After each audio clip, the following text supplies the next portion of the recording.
UK-യിൽ മദ്യപിച്ച് വണ്ടി ഓടിച്ചാൽ പണി കിട്ടും. പുതിയ നിയമങ്ങളും പിഴകളും അതിനെപ്പറ്റി നമുക്കൊന്നറിയാം. UK-യിൽ ഒരു പെഗ് അടിച്ചാൽ പ്രശ്നമുണ്ടോ? സ്കോട്ട്ലൻഡിലെയും ലണ്ടനിലെയും നിയമങ്ങൾ ഒന്നാണോ? നിങ്ങൾ കുടിച്ച മദ്യം ശരീരത്തിൽ എത്ര നേരം ഉണ്ടാകുമെന്ന് നിങ്ങൾക്കറിയാമോ? നിസാരമെന്ന് കരുതുന്ന ഒരു അശ്രദ്ധ നിങ്ങളുടെ ലൈസൻസ് മാത്രമല്ല UK-യിലെ നിങ്ങളുടെ ജീവിതം തന്നെ അവതാളത്തിലാക്കിയേക്കാം. കൂടുതൽ വിവരങ്ങൾക്കായി ഈ വാർത്താ ചാനൽ മുഴുവനായി കാണുക. UK-യിൽ വാഹനം ഓടിക്കുന്നവർ അറിഞ്ഞിരിക്കേണ്ട ഏറ്റവും പ്രധാനപ്പെട്ട കാര്യമാണ് മദ്യപാനവുമായി ബന്ധപ്പെട്ട നിയമങ്ങൾ. ഇംഗ്ലണ്ട്, വെയിൽസ്, നോർത്തേൺ അയർലൻഡ് എന്നിവിടങ്ങളിലുള്ള നിയമമല്ല സ്കോട്ട്ലൻഡിലുള്ളത്. സ്കോട്ട്ലൻഡിൽ നിയമങ്ങൾ കൂടുതൽ കർക്കശമാണ്. ഒരാളുടെ ശ്വാസം, രക്തം, മൂത്രം എന്നിവയിലെ മദ്യത്തിന്റെ അളവ് പരിശോധിച്ചാണ് നിയമലംഘനം കണക്കാക്കുന്നത്. ഓരോ വ്യക്തിയുടെയും പ്രായം, ലിംഗഭേദം, ഭാരം, മെറ്റബോളിസം എന്നിവയനുസരിച്ച് മദ്യം ശരീരത്തെ ബാധിക്കുന്നത് വ്യത്യസ്തമായിരിക്കും.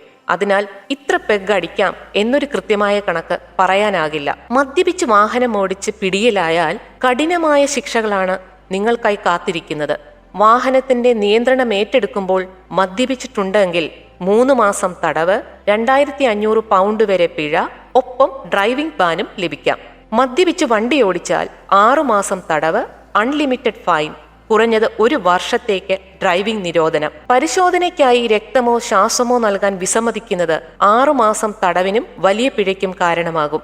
മദ്യപിച്ച് വാഹനമോടിച്ച് ഒരാളുടെ മരണത്തിന് കാരണമായാൽ ജീവപര്യന്തം തടവ് വരെ ലഭിക്കാം. ഇവിടം കൊണ്ട് തീരുന്നില്ല, ഇനിയുമുണ്ട് പ്രത്യാഘാതങ്ങൾ. കേവലം പിഴയിൽ ഒതുങ്ങുന്നതല്ല ഈ കുറ്റം.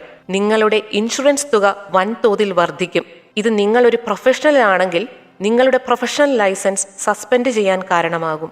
ജോലി സ്ഥലത്ത് തൊഴിലുടമയ്ക്ക് നിങ്ങളുടെ ലൈസൻസിലെ ഈ കുറ്റം കാണാൻ സാധിക്കും. ഇത് ജോലിയെ ബാധിച്ചേക്കാം. കൂടാതെ അമേരിക്ക പോലുള്ള രാജ്യങ്ങളിലേക്ക് യാത്ര ചെയ്യുന്നതിനും ILR വിസ നടപടികൾക്കും ഇത് തടസ്സമാകും. അതിനാൽ മദ്യപിച്ച് വണ്ടി ഓടിച്ച് പണി മേടിക്കരുത്. നിയമം UK-യിൽ വളരെ സ്ട്രിക്റ്റ് ആണ്. കൂടുതൽ വാർത്തകൾക്കും വിശേഷങ്ങൾക്കുമായി ബിലാത്തി വാർത്ത YouTube ചാനൽ സബ്സ്ക്രൈബ് ചെയ്യൂ.